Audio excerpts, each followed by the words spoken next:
दोस्तों, इस पार्ट में आप देखेंगे कि एक बूढ़ा व्यक्ति अपनी बीवी के प्यार के खातिर, आखिरी इच्छा के खातिर किस तरह भूतों से लड़ाई करता है और उसको अपने अंजाम तक पहुंचाने की कोशिश करता है। दोस्तों, वीडियो अगर पसंद आया हो तो प्लीज़ वीडियो को लाइक करें। शाम का समय धीरे धीरे रात के अंधेरे में बदलने लगा। शाम का समय धीरे धीरे रात के अंधेरे में बदलने लगा था। बूढ़ा अपनी थकी हुई चाल के साथ शमशान घाट की ओर बढ़ा। उसके मन में भय और अनिश्चितता थी। वह हर कदम के साथ पीछे मुड़कर देखता, मानो कोई उसका पीछा कर रहा हो। गांव वालों ने उसे चेताया था कि वह शमशान घाट के पास ना जाए, लेकिन उसकी पत्नी की आत्मा की मुक्ति की तलाश ने उसे वहां लौटने पर मजबूर कर दिया। शमशान घाट पहुंचते ही उसे वही सन्नाटा महसूस हुआ जो उसके पिछली रात महसूस किया था। उसकी आंखों के सामने वही चिता और चारों ओर बिखरी हुई राख थी। ठंडी हवा के झोंके ने उसकी रूह को कँपा दिया। उसने धीरे से पुकारा, अंधे भूत, मैं वापस आ गया। मुझे मेरी पत्नी की आखिरी इच्छा के बारे में बताओ। कुछ देर तक वहाँ एक गहरी खामोशी छाई रही, लेकिन फिर अचानक ठंडी हवा का एक तेज झोंका आया और बूढ़े के सामने वही अंधा भूत प्रकट हुआ। उसके गहरे खाली गड्ढे से बूढ़े को ऐसा लगा जैसे वह उसकी आत्मा में झांक रहा हो। भूत ने धीमे लेकिन कठोर स्वर में कहा, तुमने मुझे पुकारा है, लेकिन क्या तुम सच का सामना करने के लिए तैयार हो? बूढ़े ने कांपते हुए जवाब दिया, हाँ, मैं तैयार हूँ। मेरी पत्नी की आत्मा की शांति के लिए मैं कुछ भी करने को तैयार हूँ। उसकी आखिरी इच्छा क्या थी, मुझे बताओ। अंधे भूत ने एक पल के लिए चुप्पी साध ली। फिर उसने कहा, तुम्हारी पत्नी की आखिरी इच्छा थी कि वह अपने जन्म स्थान पर अपनी राख को प्रवाहित करे, लेकिन तुमने उसे अनसुना कर दिया था।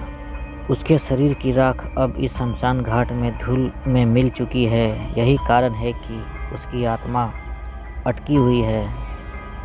यह सुनकर बूढ़े की आंखों में आंसू आ गए। वह अपने घुटनों के बल गिर पड़ा और बोला, मैंने गलती की है। मैं अब क्या कर सकता हूँ? कृपया मुझे बताओ कि मैं उसकी आत्मा की शांति के लिए क्या करूँ? अंधा भूत ने गंभीर स्वर में कहा, तुम्हें उसकी राख को फिर से इकट्ठा करना होगा और उसे उसके जन्म स्थान पर ले जाकर प्रवाहित करना होगा।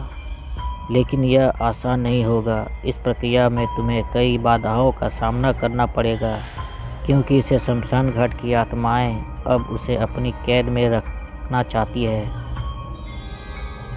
बूढ़े ने अपने दिल में हिम्मत जुटाई और राख को इकट्ठा करने के लिए आगे बढ़ा। जैसे ही उसने राख को उठाना शुरू किया, चारों ओर से एक अजीब सी गूंज सुनाई देने लगी। यह गूंज धीरे धीरे चीखों में बदल गई। अंधेरा और घना हो गया और बूढ़े के चारों ओर भूतिया आकृति प्रकट होने लगी। ये सब उसकी ओर झपटने लगे, लेकिन बूढ़ा किसी तरह खुद को संभालते हुए राख को इकट्ठा करता रहा। अचानक एक आत्मा ने उसके कंधे पर झपट्टा मारा और उसे पीछे धकेल दिया। बूढ़ा गिर पड़ा, लेकिन उसने राख को कसकर पकड़े रखा। उसने देखा कि अंधा भूत अब भी वहीं खड़ा था, लेकिन उसकी आकृति धुंधली होती जा रही थी।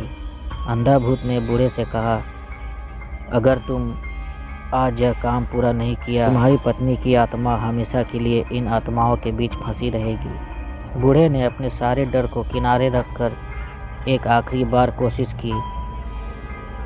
उसने अपनी पूरी ताकत लगाई और राख को उठाकर भागने की कोशिश की। आत्माएं अब और भी ज़्यादा क्रोधित हो चुकी थी और वह उस पर झपट रही थी, लेकिन जैसे ही वह शमशान घाट के बाहर की सीमा पर पहुंचा, आत्माएं एक तेज चीख के साथ गायब हो गई।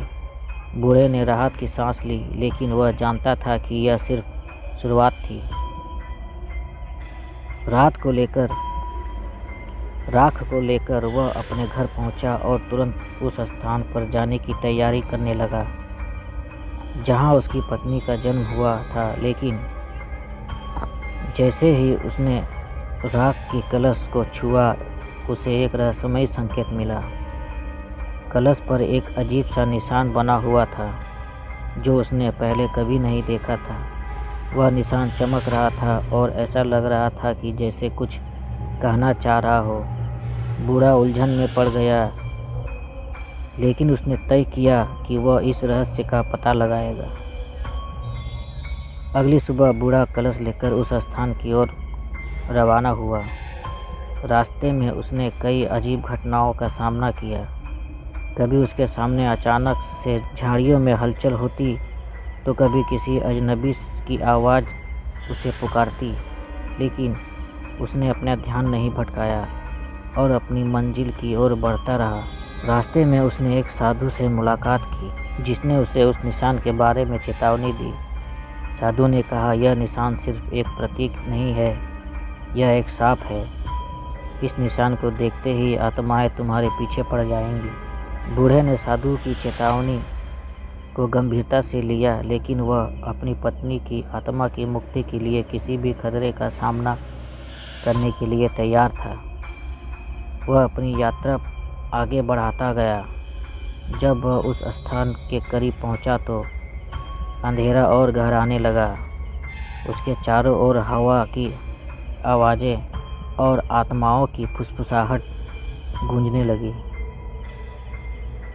जब बूढ़ा उस स्थान पर पहुंचा तो उसने देखा कि वहां पहले से ही एक छायादार आकृति उसका इंतजार कर रही थी। यह आकृति अंधे भूत से भी ज़्यादा डरावनी थी। उसके हाथों में एक मशाल थी और उसकी आंखों में से एक अजीब सी रोशनी निकल रही थी। उसने बूढ़े से कहा, तुम्हारी यात्रा यहाँ समाप्त नहीं होती, तुम्हें अभी और सत्य का सामना करना होगा। बूढ़ा इस बात से अवाक रह गया।